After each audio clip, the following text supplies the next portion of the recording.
Բարի լույս սիրելիներ, այսօր շաբաթ օր է, Սուրբ Թեոդորոս Զորավարին ենք հիշատակում եւ այսօրվա ընթերցումը Մատթեոսի ավետարանի 10-րդ գլխից է։ Տեսեք, ինչ է ասում մեր Տեր Հիսուս Քրիստոս.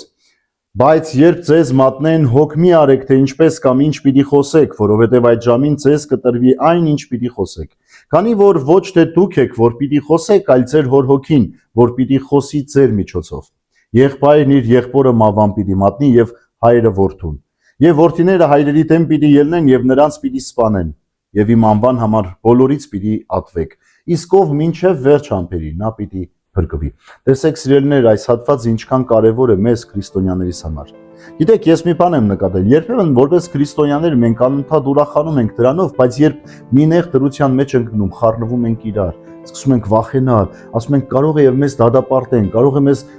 մեղադրեն, կարող է մեզ, չգիտեմ, տանջեն, մեզ չարչարեն, մենք կորցնենք եւ այս վախը, այս տկար մարդու վախը շարունակում է տիրել մեզ։ Ինչու? Որովհետեւ Տիրոջ հոգուն թույլ չենք տալիս, որ մեր անձերի մեջ խոսի։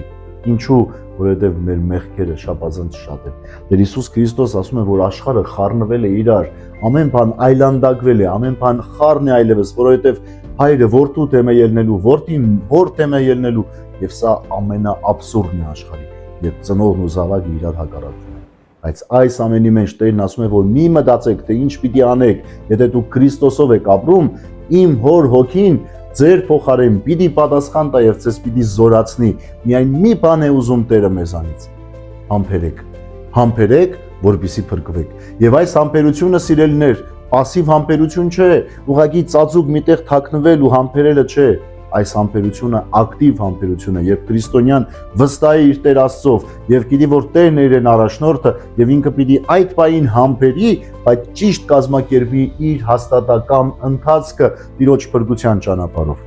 Հետեւաբար, սիրելիներ, այստեղ այս պահոց օրերին մեզ նույնպես համբերություն է պետք։ Համբերենք այն փորձություններին, որ այս պահքի ընթացքում մեզ պիտի կան խանգարելու պահոց ընթացքը ճիշտ կազմակերպելու։ Համբերենք նաև այն բոլոր գայթակղություններին, որ մեզ խանգարելու են մեր պահքը ավելի սթափ արդուն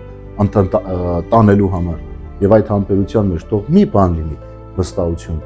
Տիրոջ Սուրբ Հոգում, որովհետև Սուրբ Հոգին մեզ զորացնելու եւ առաջնորդելու է։ Բարի եւ խաղաղ օր ձեզ բոլորիդ, սիրելիներ։ Աստված օրհնի ամենքիս։